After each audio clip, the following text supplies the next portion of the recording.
You remember that song used to sing, "Be careful, little mouth, what you say." Ariel Mitchell gonna find that out one day. Hey, bars. And you all remember who Ariel Mitchell is, right? That's the lawyer for Courtney Burgess when he came out talking about he got this and he got that on Diddy. He got tapes of Diddy with kids, and he got memoirs from Kim Porter and all that wonderful things. Well. She might have found herself in some very, very boiling hot lobster type water. Why we say that? Remember the lawsuit that Diddy done filed on her? Diddy done gone and filed a $50 million lawsuit on both her, Newsmax, Courtney Burgess, everybody involved.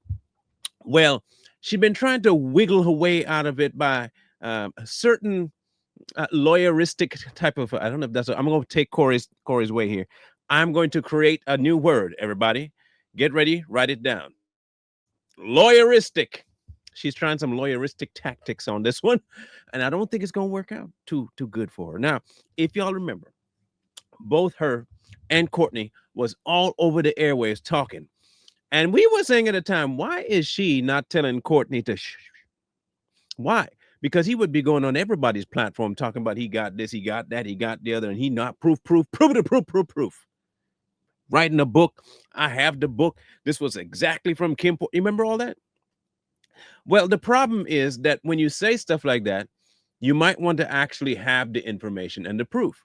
But what my lady is doing now is saying that we didn't say we had this. We didn't say, except that you did. And not only did you say that, you said that the feds also raided Mr. Burgess's place. Remember, y'all said that. So which means that technically you're supposed to have all this evidence. The question is, why are you talking about it if it's supposed to be going to a legal status? Okay. So now if they're pushing a false narrative about that and trying to implicate the law in it by having the feds are the ones that come and possess all this stuff, that could be very detrimental, not just to the case and the lawsuit, but you might actually lose a lot more than that. Okay. Now, publicly on TV, she's been saying statements. Okay, this wasn't the first. She didn't do it once. She didn't do it twice. She did it multiple times, repeated it on multiple platforms, most notably that of Newsmax. Now, when you listen to her statements, she publicly and verifiably, very demonstrably said certain things. That what she saw was very visible and disturbing. Her words about what she saw on tape that included Diddy and minors. Her words, not anybody else's, not Courtney's, hers as a lawyer for Courtney. What she's now trying to do as of the 21st is to try and get the case dismissed. The problem with that is this. You don't really have a leg to stand on, my lady. You don't. Because here's what's wrong with the internet, and what might be right with the internet. It's forever. It's there. When you have a video that of you saying stuff, people can go back and oddly enough, find it in the annals of history and see you saying exactly what, sitting next to your boy too, by the way, sitting right next to Courtney, and you didn't tell him once to shut up when he started talking about the Kim Porter stuff, when he started talking about the Diddy tapes and him getting raided for the Diddy tapes and the feds have the Diddy tapes, you didn't stop him. When he said he saw it with his own eyes, you didn't stop. In fact, you doubled down for him. So there's no way on God's green earth that you can even remotely say that you didn't say something defamatory, because either you have the proof, and if that proof is real, why didn't they show it in the case against Diddy? And Diddy knows that he doesn't do it, so where you're standing at. Now, she claims she never made any defamatory statements.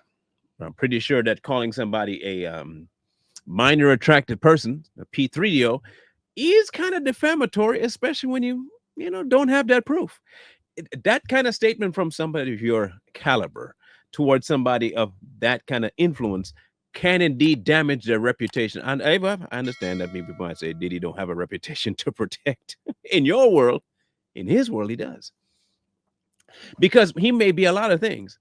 But if there is no verifiable proof that the man is a child-attracted person, saying that is a blatant lie and hence defamatory.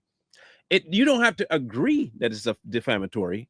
It just has to be defamatory by what you're saying, it being false, and you putting it out to the effect of it damaging or harming him in one way or another, whether that be socially or financially. Now, she's arguing right now that under client attorney privilege, all of that should be litigated. Don't worry about that. It's between him. No, but you put it out in the public. So it's not really covered by attorney and client immunity and protections. That's not how this works.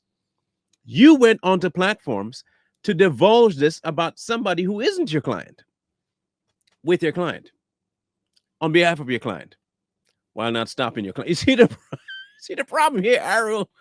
Ariel, listen, maybe I should get Sebastian to help you out. Listen, Ariel, maybe we can talk to you in the way that Sebastian the Crab did, because what's happening here is that you're trying to change history.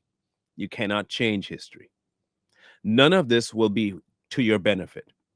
You have a very inconsistent position when you come to what you've said, think you haven't said, when the cameras are on versus what you said it can't, what your cameras are not on. You don't have any evidence to prove that what you're saying is true. And you also lack a bunch of credibility, because when you say one thing, you come back and say later that's not the case. As a lawyer, you should know that your words carry weight, but it doesn't seem like you actually know that. You seem to want to overstep this boundary of your role as a defense lawyer, and still want to be somebody that's getting a whole lot of internet clout. It doesn't seem to be working out for you. We know from day one that you were the one pushing Courtney to do what he was doing. Not just on Courtney alone. He wanted to do it, yes, but he got you. And you, instead of telling him, if you do have a case, Courtney, be quiet, you encouraged him to talk, to the point where you joined him to elaborate his story, to, what was the best, verify his story with your own wordings. So right off the rip, you do not have the legal standings to say you can get this dismissed. The lawsuit should indeed go forward, because what you have done is you have muddied the waters between what is supposed to be in front of the courts and what should be put in front of the social media platforms. News Nations gave you a platform to say that exact same thing, so they're also liable for the same thing. So for all intents and purposes, Diddy can easily win back most of that money he wasted on the trial he just got done with. He won't be hard up for much. He might be able to buy back some of the stuff that he might have lost too, for all I know. This particular court case is going to end up being quite controversial for two reasons. It'll be on behalf of somebody who just got out of legal formatting himself, where he was held liable for at least 2 or 5 charges. Now, if he does end up getting the maximum sentence, say 20 years, then his legal team will probably just continue doing it for him while he's behind bars, and he'll still secure the bag. If he only gets 3 to 5 years, he'll probably wait till it's over, or he doesn't have to and still have his legal team go through. Either way, she can't avoid this. She can't avoid it. If her legal strategy right now is to escape liability, weak. You can't escape this one, simply because you said what you said, and it is on record.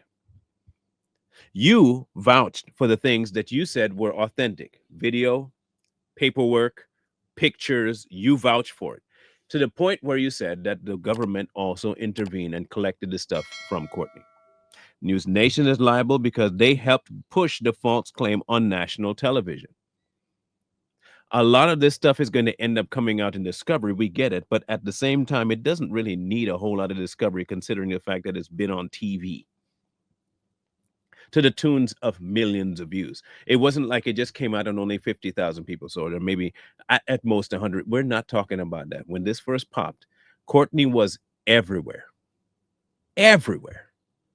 Ariel doesn't have a single leg to stand on. What she's asking for is more than likely going to just get rejected, and this court case will indeed go forward. And that $50 million lawsuit will be able to be paid either by her, by Courtney, or by News Nation, or all three contributing something to it. Whether we like Diddy or not, and we've said this before, and we don't agree with Diddy's lifestyle, at least speak the truth on the man. At minimum, say what he actually did and stop lying. We've been saying this for forever, even with people like Jay-Z. Say what they did and don't elaborate, because when you elaborate, you end up losing cases. This is what happened with Diddy. You went too far, and then he got off. You didn't push the right stuff. You didn't push the stuff you had provable. You didn't do that. With her case, she went out before everybody on God's green earth with her client and said some stuff that was absolutely untrue, and she has no proof of this stuff. So, with that being said, Ariel Mitchell, please, please, please, if I were you, I'd just calm it down for now, shut it down, stop talking because you're going to make things even worse for yourself. I would get with Newsmax, News Nation, get with them and say, look, man, we're not doing this. We're done. We're done. Sorry, not doing it. We need to figure out how we're going to pay it, get a settlement, something.